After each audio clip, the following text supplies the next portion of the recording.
چڑھ کر کے بول رہا تھا، کہتے تھے کہ اگر اس طرح کے عذابات آ بھی گئے تو ہمارا کچھ نقصان نہیں ہوگا۔ کون سا؟ نوح علیہ السلام کی قوم کا عذاب آ جائے، لوط علیہ السلام کی قوم کا عذاب آ جائے، یا پھر شعیب علیہ السلام کی قوم کا عذاب آ جائے، یہ صالح علیہ السلام کی قوم کی بات کر رہا ہوں۔ تو پھر ہوا کیا؟ اللہ کے نبیوں نے انہیں ڈرایا اللہ کے عذاب سے، باز آ جاؤ، اللہ وحدہ لا شریک کی طرف جھک جاؤ۔ وہ اکڑ تھی، غرور تھا کہ نبیوں کا مذاق کرتے۔ پھر ہوا کیا؟ قرآن کہتا ہے صرف ایک فرشتے کو اللہ تعالیٰ نے زمین پر اتارا، ایک فرشتے کو اتارا، اور اس کے بعد اس فرشتے نے ایک چنگھاڑ لگائی، ایک آواز کی، ایک آواز، صرف فرشتے کی ایک آواز ایسی تھی کہ جتنے اپنے مضبوط قلعوں میں گھروں میں موجود تھے، اس آواز کی ہیبت سے ان کا بھیجا کانوں سے باہر نکل آیا تھا۔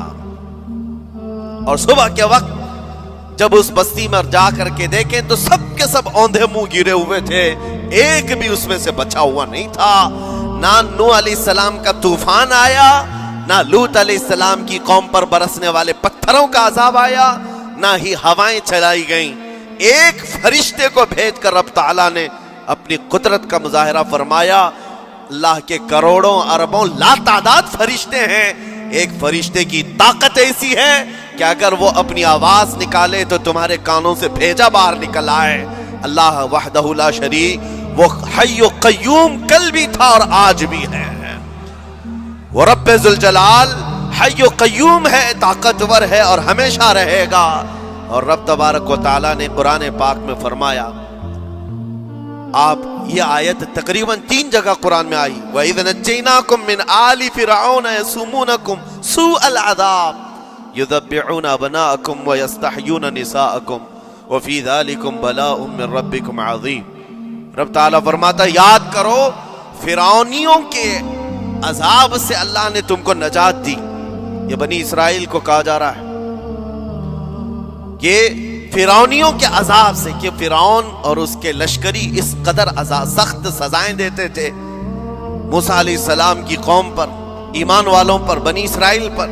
اللہ فرماتا ان سے نجات دیا رب تعالیٰ نے، لیکن وہ کرتے کیا تھے؟ بنی اسرائیل میں ایک بھی بچہ پیدا ہو جائے اسے ذبح کر دیتے تھے۔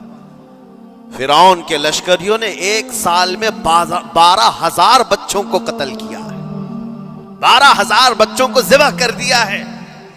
آج کے اسرائیلی اگر یہ بچوں پر ظلم کرتے ہیں تو یہ تعجب کی بات نہیں ہے، فرعون کی سرشت میں داخل تھا اور یہ فرعونی ہے، وقت کے جبابرہ ہیں، وقت کے ظالم ہیں۔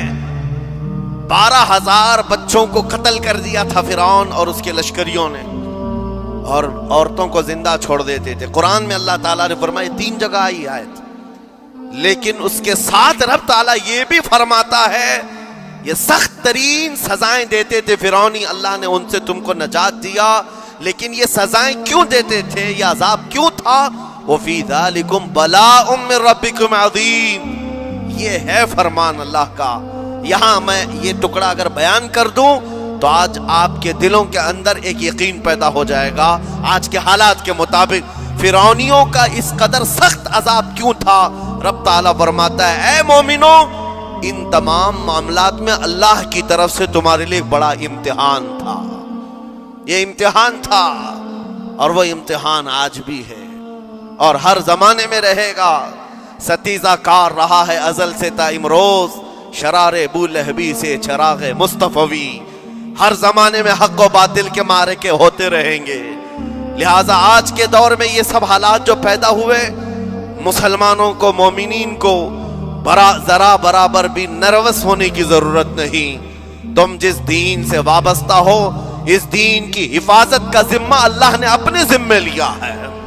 یریدون لیطفئوا نور اللہ بافواہہم، قرآن میں اللہ فرماتا ہے کفار و مشرکین اپنے منہ کے پھونکوں سے اللہ کے اس چراغ کو بجھانا چاہتے ہیں، اللہ اپنے اس چراغ کو مکمل کر کے رہے گا۔ یہ اسلام نور الہی ہے، اللہ کا نور ہے، اور اس کو صبح قیامت تک رہنا ہے۔ اور ہم جیسے اور بھی آئیں گے اس زمین پر، اور آئیں گے جاتے رہیں گے، یہ آبادیاں ہیں بدلتی رہیں گی، خدائی قانون ہے، لیکن اسلام نہ کل بدلا تھا، نہ آج، نہ قیامت تک بدلے گا۔ ہم سب کا امتحان ہے میرے عزیزو، ہم سب کا امتحان ہے، لیکن ان حالات میں مومنین کو کرنا کیا چاہیے؟ انہیں اپنے ایمان کو مضبوط کرنا چاہیے۔ کبھی کسی کے اڑتے ہوئے چھیٹڑے اور ٹکڑے دیکھ کر تمہیں مایوس ہونے کی ضرورت نہیں۔ اب ہمارا مستقبل کیا ہوگا؟ میرے عزیزو، آج جو حالات ہیں یہ حالات کربلا سے زیادہ سخت تو نہیں ہیں۔ آج فلسطینیوں کو ہم نے دیکھا 6 ماہ کے، سال بھر کے بچوں کو سینے سے لگا کر کفن لپیٹ رہے ہیں۔ ان ماؤں کی کیا کیفیت ہوتی ہوگی؟ کبھی کبھار چھوٹی سی کلپ میں دیکھ کر کے آنکھوں سے آنسو بہ پڑتے ہیں۔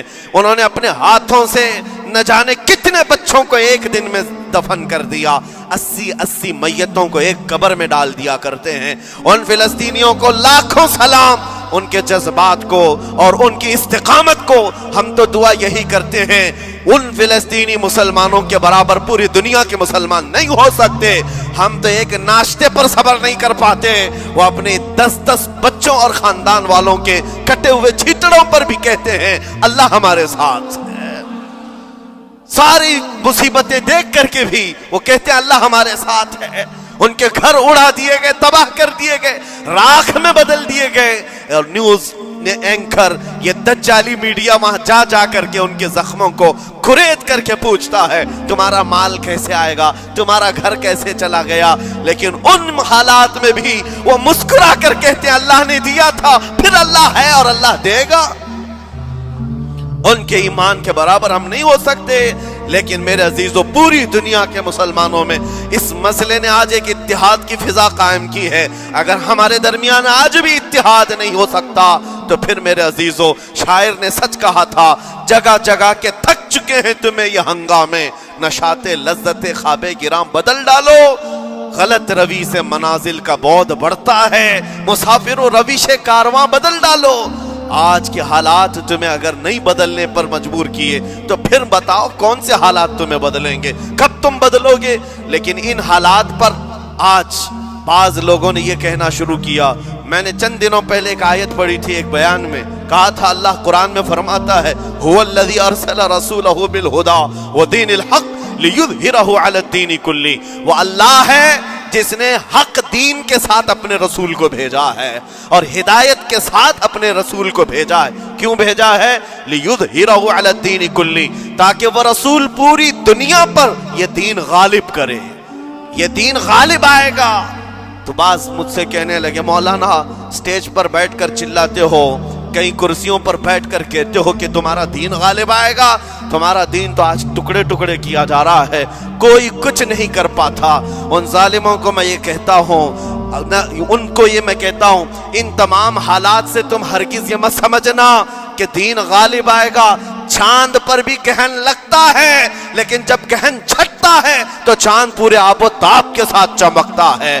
آج اگر امت مصطفیٰ پر گہن لگا ہے تو میں اپنے ان تمام نوجوانوں سے جو ابھی ان فوان شباب میں داخل ہوئے ہیں، ابھی یہ دنیا کو دیکھنے کے قابل بنے ہیں، میں ان سے کہتا ہوں ان آندھیوں سے، ان طوفانوں سے گھبرا کر کے نہ تمہیں دین بدلنے کی ضرورت ہے، نہ تمہیں اپنا مسلک و مذہب بدلنے کی ضرورت ہے، بلکہ میں یہ کہتا ہوں نہ گھبراؤ مسلمانوں، ابھی خدا کی شان باقی ہے، ابھی اسلام زندہ ہے، قرآن باقی ہے۔ یہ ظالم کافر کیا سمجھتے ہیں جو روز ہم سے الجھتے ہیں؟ ابھی کربلا کا آخری میدان باقی ہے، ابھی تو کربلا کا آخری میدان باقی ہے۔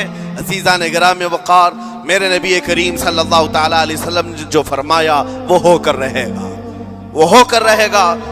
میرے آقا صلی اللہ تعالیٰ علیہ وسلم کا فرمان عالی شان میں سناتا ہوں۔ حضور فرماتے ہیں لا تزال عصابۃ من امتی یقاتلون علی ابواب دمشق وما حولها وعلى ابواب بیت المقدس لا يضرهم خذلان من خذلهم ظاہرین علی الحق الى ان تقوم الساعة او کما قال رسول اللہ صلی اللہ علیہ وسلم۔ میرے آقا فرماتے ہیں قیامت تک میری امت میں سے ایک جماعت ایسی ہوگی جو بیت المقدس کے ارد گرد حق کے لیے لڑ رہی ہوگی۔ حضور نے فرمایا قیامت تک لڑتی رہے گی، لیکن ساتھ میں ان کے لیے میرے آقا نے فرمایا پوری دنیا کے برا چاہنے سے ان کا کچھ نہیں بگڑے گا۔ اس کا مطلب کیا ہے؟ اگر آپ ہم سے پوچھتے ہیں کچھ نہیں بگڑے گا، حضور نے فرمایا کچھ نہیں بگڑے گا، لیکن ہم تو دیکھ رہے ہیں ان کے گھر تباہ ہو گئے، بچے مر گئے،